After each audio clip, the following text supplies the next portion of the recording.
Et boum, dame prend H3, double point d'exclamation, sacrifice de dame. Salut à tous les amis, j'espère que vous allez tous très bien. On se retrouve aujourd'hui pour une nouvelle vidéo. On va faire un récap du tournoi des candidates. Et oui, je dis bien des candidates, pas des candidats. Alors déjà, pourquoi cette idée? Parce que j'ai vu plein de chaînes YouTube qui analysaient le tournoi des candidats. On a Blitzstream, on a sûrement Julien Song, on a l'atelier des échecs, on a plein de vidéos. Vous pouvez les voir, il y a des très bons récaps. Moi, je vous conseille la chaîne de Blitzstream, c'est vraiment la chaîne. Ils commentent en direct avec Fabien Ibiziewski. En plus, ils font des récaps après. C'est vraiment la chaîne parfaite pour suivre le tournoi des candidats. C'est un tournoi que tout le monde suit, le monde des échecs suit. Et vraiment, c'est le tournoi le plus suivi du moment. Donc, je vous conseille d'aller voir les récaps de Blitzstream. Mais nous, en fait, on va se concentrer sur un tournoi un petit peu secondaire, mais tout aussi intéressant. C'est le tournoi des candidates. Donc, si vous ne saviez pas, en parallèle, il y a un tournoi à 8 joueuses qui va désigner la challengeuse de la championne du monde, qui est actuellement Ju Wenjun. Et nous, on va se concentrer sur ce tournoi-là qui est tout aussi intéressant parce qu'en fait, on a 8 joueuses qui sont grand maîtres internationales. Et voilà, ce tournoi, il est souvent un petit peu sous-évalué, un petit peu moins regardé, alors qu'il est tout autant hyper intéressant. Les prépas sont tout autant pointus. Donc, mon projet avec cette série de vidéos, ça va être de regarder ce tournoi, les amis.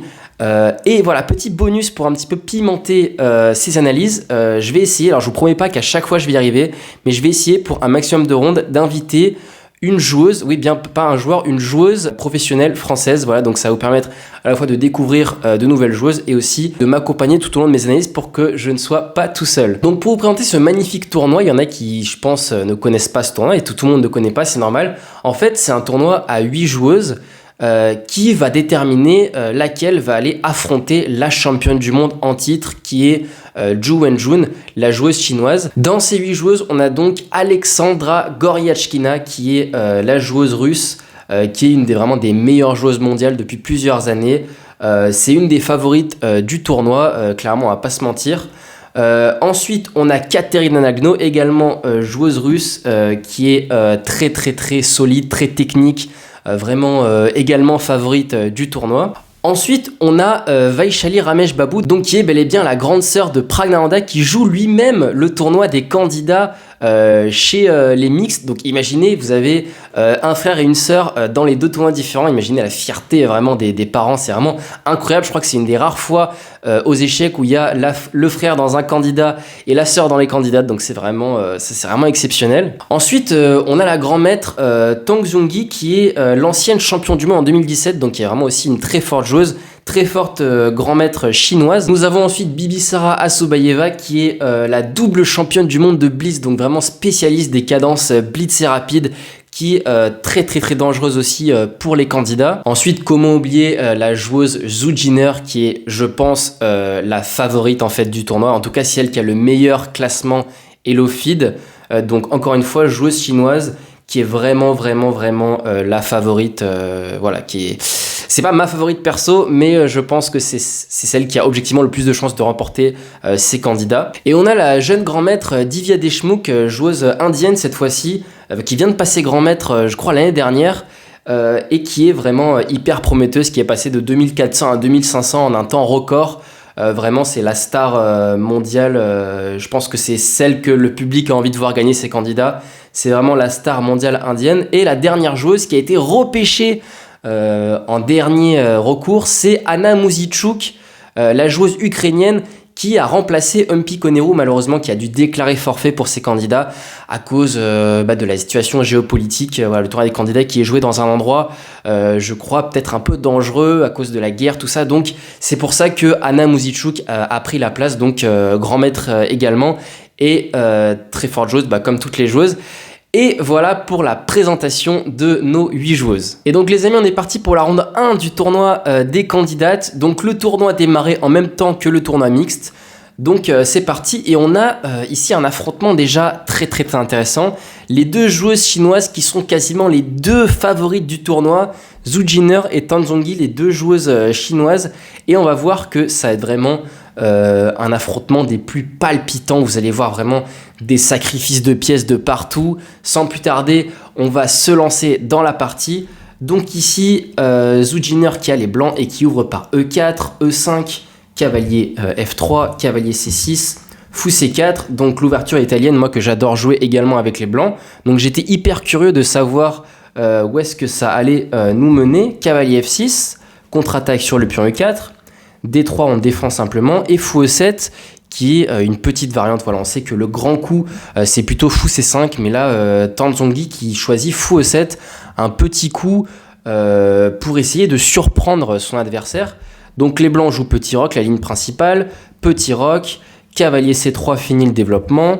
D6, jusqu'à là, c'est très très théorique. A4, très bon coup pour permettre au Fou C4 de se reculer en A2 en cas de cavalier A5 et également pour prendre de l'espace sur l'aile dame. Cavalier A5, donc maintenant évidemment Fou A2, c'était l'idée. Et C5, une idée très typique. Alors certes, on s'affaiblit un petit peu la case D5, c'est un petit peu la contrepartie de ce coup C5, mais ça permet un très bon contrôle de la case D4 et souvent le cavalier A5 va essayer de se replacer en C6, c'est toute l'idée des noirs. Donc Fou G5, on vient finir le développement, cavalier C6, et là les blancs qui choisissent de prendre en F6, donc de donner volontairement la paire de fous pour accentuer vraiment le contrôle des cases blanches et surtout le contrôle sur cette case D5. Donc fou prend, cavalier D5, je crois qu'il y a encore des parties ici, je crois que c'est encore assez théorique. G6 pour être capable de revenir mettre le fou en G7 et de conserver la paire de fous. C3, on contrôle bien les cases du centre et on coupe un petit peu les oreilles de ce cavalier C6. Fou G7 logique. Dame D2 lie les tours. Jusqu'à là, rien de très spécial. Fou G4 vient menacer fou prend F3 pour vraiment détériorer la structure des blancs. Et ici, ça va être le début du festival avec cavalier G5. Vraiment le cavalier qui part à l'abordage et en fait qui va menacer des choses sur la case F7. Vous allez voir petit à petit dans la partie. Mais évidemment, vous pouvez vous dire, ok, G5, c'est un petit peu un coup dans le vent. Qu'est-ce qui se passe juste sur H6 ? On va être obligé de reculer. Les noirs vont pouvoir prendre notre cavalier et on va être très mal. Mais vous n'avez pas tout vu. Ici, en fait, l'idée de Zujiner, je vous rappelle la favorite de ce tournoi, c'était pas du tout d'aller prendre en F7, c'était pas du tout de revenir, avec le cavalier, ni d'ailleurs d'aller prendre en F7. L'idée, c'était de sacrifier ce cavalier en jouant le coup brillant. 2 points d'exclamation, F4. Vraiment, on donne le cavalier. Et vous pouvez vous dire, ok, mais en fait, il n'y a pas de compensation. Vous allez voir. Vous allez voir ce qui va se passer. Ici, dans la partie, elle a décidé de ne pas prendre le cavalier et de jouer roi H8. Mais regardez ce qui se passe si les noirs s'emparent du cavalier avec H prend G5. Ici, on a le magnifique F5.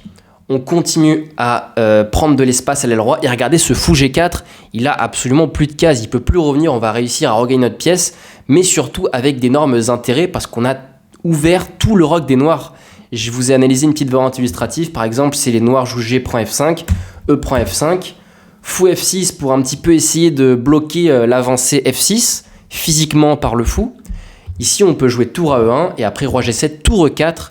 Essayer vraiment de s'en prendre au fou et après fou H5, jouer G4 pour aller regagner notre pièce avec des intérêts parce qu'on a complètement ouvert le roi des noirs et on a une attaque ici. L'ordinateur donne un avantage de +1 dans cette position, donc c'est vraiment un bon avantage.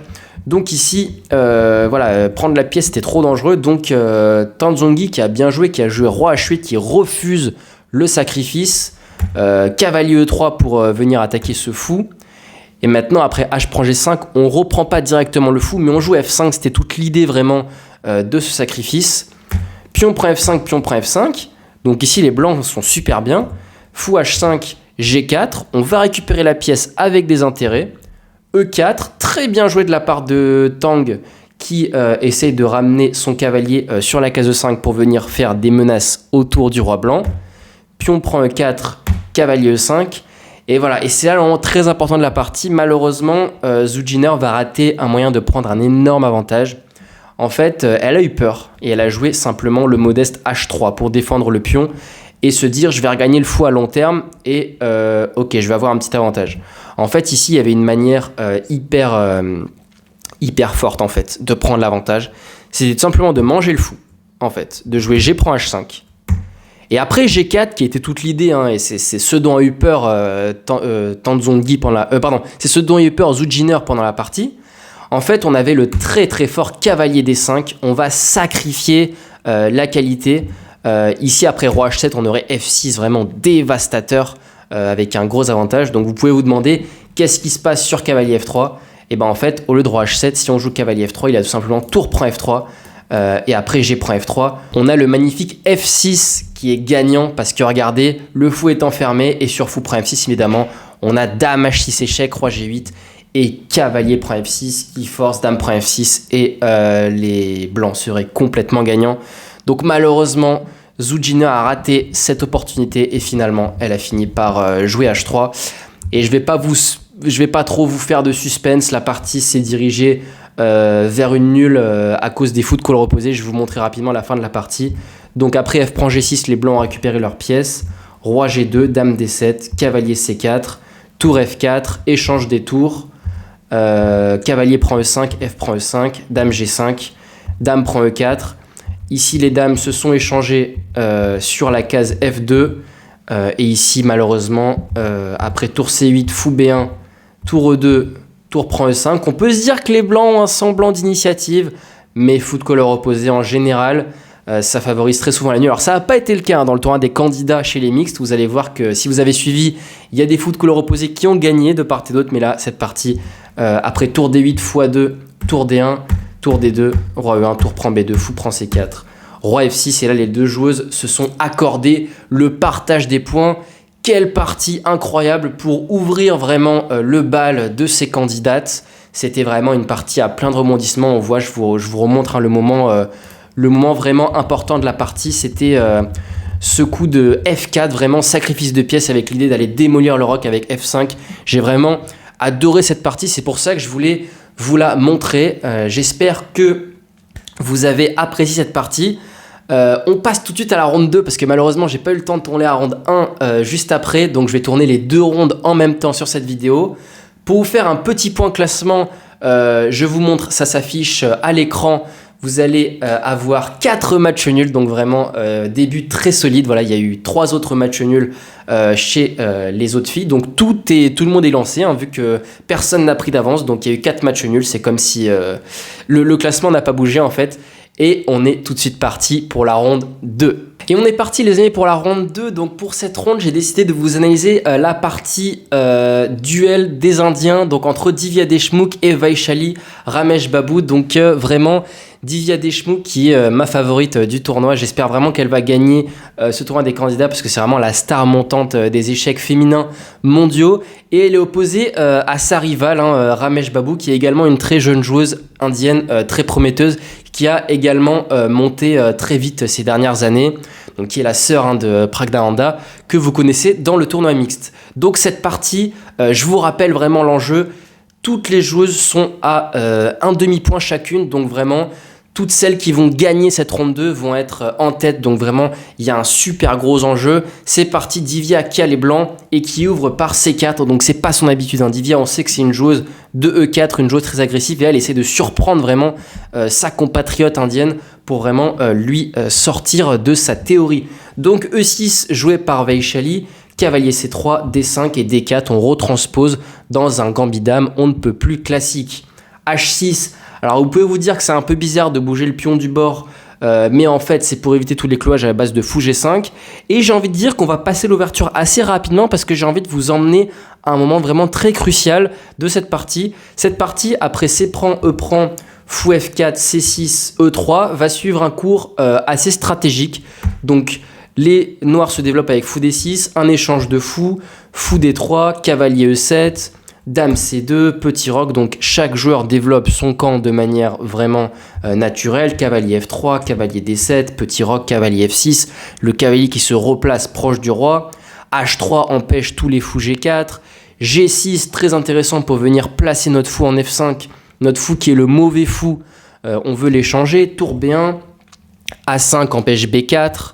Cavalier A4, le cavalier de Divya qui se dirige vers la case C5, une case qui va être très très forte, vous allez le comprendre par la suite de la partie. Fou F5, on était venu pour ça, cavalier C5, dame C7, tour C1. Donc on voit vraiment Divya qui essaye de amasser toutes ses pièces vers l'aile dame pour essayer de faire une attaque de minorité, donc avec ce 2 contre 1 à l'aile dame. Cavalier D7, cavalier A4, tour E8, Cavalier C3, on fait des petites manœuvres, dame D6, cavalier E2, ça manœuvre, cavalier F4, fou prend, cavalier prend, cavalier F5, B4, ça y est, Divya qui se décide enfin à ouvrir cette colonne B, cavalier D6, A4, prise d'espace, dame E7, B prend A5, tour prend A5, tour B4, prépare le doublement des tours sur la colonne B, tour A8, tour B1, ça y est, on essaye vraiment de mettre la pression sur le pion B7, tour A7, dame B3, on triple carrément nos 3 pièces lourdes sur le pion B7, dame D8, cavalier E5, on s'infiltre, roi G7, petit coup de placement du roi, dame D1, dame E7, dame B3, petite proposition de nul avec dame D8 de la part de Vaishali, mais Divya qui refuse, qui joue avec le courage, qui joue cavalier prend D7, qui n'est pas là pour faire match nul, est là pour gagner, dame prend D7 et cavalier C5, dame C8,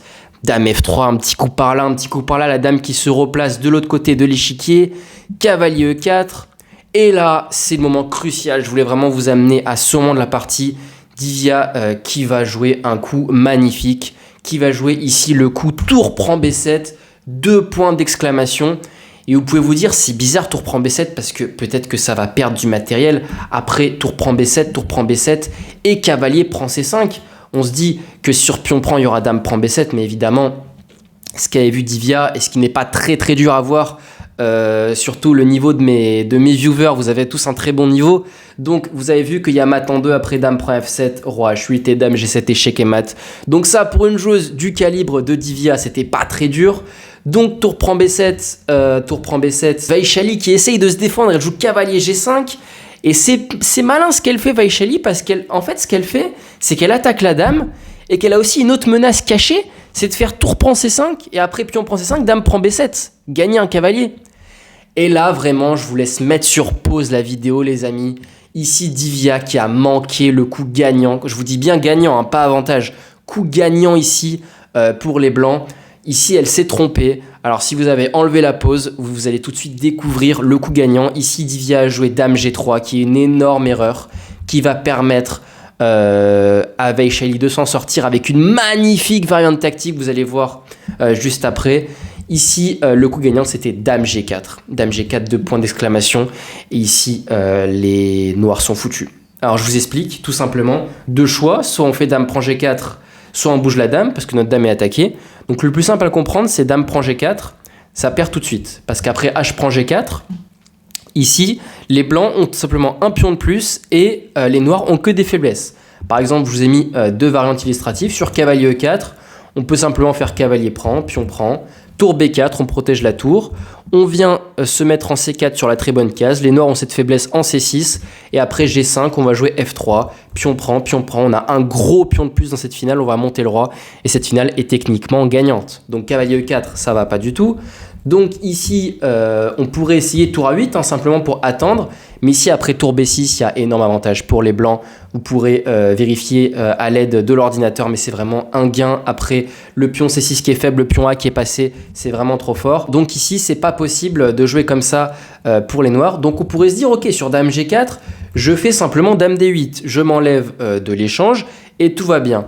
Mais ici, en fait, après H4, le cavalier est quasiment enfermé. En fait c'est impossible de le sortir parce que cavalier E6 se heurterait à cavalier prend avec le clouage évidemment, et cavalier E4 on perdrait juste après cavalier prend, pion prend et dame prend E4. Mais malheureusement Divya qui rate cette opportunité tactique et qui joue dame G3, malheureusement on sait pas de quoi elle a eu peur, mais là il y a une super variante tactique. C'est d'ailleurs pour ça que j'ai choisi la partie. Vous allez voir, tenez-vous prêts, vous allez avoir des étoiles dans les yeux. Regardez ce qui va se passer. Tour prend C5, sacrifice de tour. Ok, pour l'instant, on se dit, c'est assez standard parce que sur pion prend, il y a dame prend B7. Sauf que évidemment, ce qu'il fallait calculer, c'est dame E5 échec, très dangereux. Menace le roi tout simplement. Donc le roi est quasiment forcé de venir en H7 parce que s'il descend, il y a tour B8 qui gagne la dame. Et F6, c'est impossible parce que c'est cloué. Donc roi H7. Et là, on se dit tour B8, c'est terminé. Les blancs menacent la dame, et si la dame bouge, il y a tour H8. Mais regardez ce qu'avait sorti Vaishali Ramesh Babu de son chapeau. On dit souvent que les Indiens sont très forts en tactique, c'est pas pour rien. Regardez, tour C1 échec, roi H2, et boum, boum, dame prend H3, double point d'exclamation, sacrifice de dame, force G prend H3 et cavalier F3. La fourchette, on récupère la dame. Et après, roi G2, cavalier prend E5, puis on prend tour A8. On voit tour A1, pardon, et on voit que cette finale va se diriger vers le match nul après tour A8. Les deux joueuses se sont quittées bonnes amies parce qu'en fait, c'est une finale de 5 pions contre 5 et les joueuses ont un niveau de compréhension assez bon pour voilà, comprendre que ça va faire nul, pas besoin de jouer plus. Donc les deux joueuses se sont serrées la main, mais quelle partie, franchement, quelle partie! Quelle partie avec ce dame G4, ce dame prend H3, ressources incroyables de Vaishali. J'ai vraiment adoré cette partie entre les deux joueuses indiennes. Et c'est un peu fou parce que les trois autres tables ont fait nul aussi. Donc il y a encore eu 4 nuls. Vous vous rendez compte, il y a eu 8 matchs nuls sur 8 parties pour ces 2 rondes des candidates. Donc c'est vraiment, tout est encore à jouer. On voit que les niveaux sont très resserrés. Si vous avez aimé cette vidéo, je vous laisse mettre un petit pouce bleu, ça m'encouragerait beaucoup. Et je vous promets que pour la ronde 3, je vais essayer de faire venir une joueuse française. Je suis déjà en train d'en contacter quelques-unes. Et on va essayer d'analyser tout ça ensemble, ce sera très sympa. Merci d'avoir suivi, je vous retrouve pour la ronde 3. À très bientôt, ciao ciao.